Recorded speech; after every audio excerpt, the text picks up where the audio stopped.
In this video, we're going to take a look at South Carolina. I've been saying I was going to do this video for a while, and now we're going to do it. It's going to be a breakdown of the numbers and where they're at before they start to go in SEC play. Beware, this is going to be number focused, as I think that you sort of need to look at the numbers to work out South Carolina, as they have so much talent, and it's a bit of a puzzle on mixing and matching. I think there's one lineup that has real potential to really dominate women's college basketball, but we'll get into that in a little bit. South Carolina now, their last game against Charleston Southern wasn't real great. That looked like a get out of town game. Everybody's thinking about getting away for Christmas. But overall, I think South Carolina has to feel pretty good about where they are. They're 11-1, and they've played a tough schedule. I don't think anybody's played a tougher schedule than them, playing Michigan, NC State, UCLA, Iowa State, Duke, and TCU. Notre Dame might have a bit of an argument, but what's coming up in conference play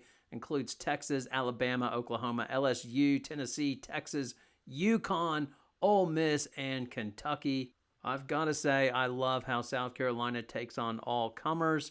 And yes, when you do that, you have a risk of losing. Even South Carolina can lose, and they had the audacity to lose to UCLA at UCLA. One loss in the regular season, and clearly the program is crumbling. All right, I'm speaking in jest here. But it was interesting in the postgame how Dawn Staley said, they did to us what we usually do to other teams. And I made a crack in my recap video that they stole South Carolina's cheat code, which is basically having an athletic 6'7" center that totally changes the game. Now, somebody was offended by that and said, how dare you call us cheaters? And to be clear, I'm not saying you're the cheating Astros, my Astros. I am saying that having a 6'7" center just makes up for a lot of problems or a lot of mistakes on defense and offense, and is a problem for other teams that opens things up. And I think it's pretty clear that there has been an adjustment without Kamilla Cardoso. On offense, it hasn't been too much of a difference. If you look at their shot chart in 23-24, the only thing that's noticeably better, and it's not even by that much, is three-point shooting, which was 39.5%, versus this year it's at 35%, but it's an early sample. Everything else, mid-range was 37, field goal percentage was 49 last year and 46 this year, and effective field goal shooting percentage is 54 last year and 51 this year. At the basket is pretty similar as well. At the rim, it was 62% last year, 61% this year. The one difference is in the key. So last year it was 45%, and this year it's 40%. I think that has to do with Chole Kitts, who's not shooting the ball well. More noticeable overall for team stats is on defense. Not surprisingly, the opposition's field goal shooting percentage has gone up. So at the rim, it's now 51% compared to 46 last year. In the key, that's the one area that was actually better on defense this year, as they're holding opponents to 24% in the key versus 32% last year. Effective field goal shooting percentage has gone up a bit this year, 41% for opponents versus 36 last year. Overall field goal shooting percentage is 36% this year versus 27% last year. Mid-range, teams are shooting 33% this year versus 25% last year. And the biggest one is three-point shooting, where teams are now shooting 34% against South Carolina versus 27% last year. I guess the big overall takeaway is the three-point shooting this year is down at 35%, which is still good, versus 39% last year, and obviously the opponents are shooting better against them at 34% versus 27% last year. And you would figure that's the Cardoso factor, that basically they could guard harder on the perimeter knowing that they had Cardoso in the background to make up for their mistakes. In addition, other teams would have to collapse on her, which would mean teams more collapse on Cardoso, giving their three-point shooters more open space to knock down shots. Now, taking a look at individual players, they really run a lineup or a rotation of 10 players. I mean, some obviously get more.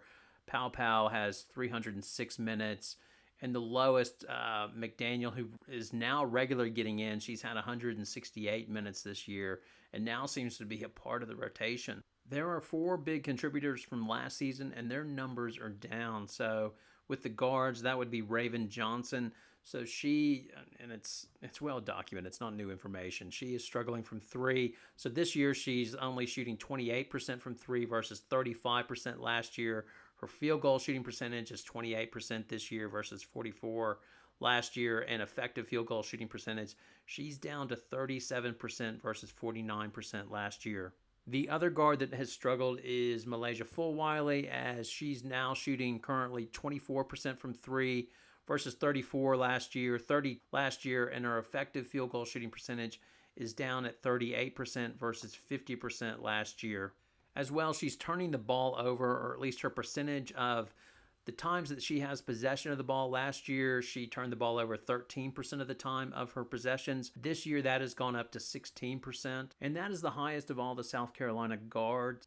And in some ways, I think Dawn Staley is rewarding Maddie McDaniel for not turning over the ball, as she's only had 12% of her possessions end in turnover. Like, she's not shooting the three ball very well at 25%, but her field goal percentage is over 50%, and she's shooting 55% effective field goal shooting percentage. And I think it's just a reward to her for being an efficient player. Te-Hina Paopau's three-point shooting numbers have gone down a bit, but that's been a bit rough. She's shooting only 42% from three this year versus 47% last year, which was ridiculous. Her from the floor, she's shooting 49% this year versus 46% last year, and her effective field goal shooting percentage is 58 this year versus 59 last year. The swing players, Bree Hall and Tessa Johnson, they're relatively the same. So Bree Hall, her three-point shooting is slightly, it is up 47% this season. She's on fire versus 38% last year. But everything else across the board, her effective field goal shooting percentage, 53% this year and was 52% last year. Tessa Johnson is up across the board, so three-point shooting, 46% this year versus 43% last year, 48% from the floor versus 44% last year, and effective field goal shooting percentage is 58% this year versus 55% last year. Now, it is the same situation with the South Carolina Big, so the ones that are giving the majority of the minutes are Chloe Kitts, Ash Watkins, Sanaya Fagan, and Joyce Edwards. Kitts and Watkins are down in terms of shooting from last year. Kitts, especially in the mid-range game, she's shooting 23% versus 47% last year. In the key, 37% versus 55% last year. At the rim, that's the one area she's gone up. So she's 68% this year versus 57% last year. So you would think that would be the Cardoso factor, that she's getting more attention because Cardoso's not there. The same thing for Watkins as well. Her mid-range this year down at 40% versus 50% last year. In the key, 26% versus 43% last year. And at the rim, interesting, same thing like with Kit. She's up at the rim at 73% this year versus 64% last year. Sanaya Fagan's numbers are actually better this year. So her mid-range is 36% this year versus 31% last year.